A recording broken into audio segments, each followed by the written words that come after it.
Oh, na dumadalagin ni.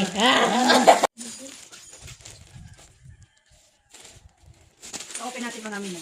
Excited ako kahapon ko pa ito gusto buksan. Kaya lang medyo busy. Dahil birthday ng anak ko. Taran! Maunahan pa ko ng aking ano.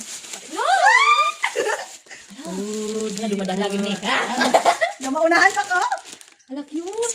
So, gusto ko ito bilhin mga may dahil nung nakaraan, meron na kami nito. Wow! Oh, diba? Meron na Wow! may kasama pa siyang ganito mga may. Wow! Mura na lang ito eh mga may. Magkano yung ano ko dito? 500 something. Ang ganda! Wow, ang ganda. As in, ang ganda. Wow! Diba? Yeah. Ganito din yung bag ko mga mi pero hindi ganitong brand. At maganda din mga mi, matagal ko din siya nagagamit. So, medyo luma na siya, may kalumaan na. So, sabi ko bibili ako bago. Parang same-same lang. Nice, nice. Sabi mo? Ganyan yung loob niya.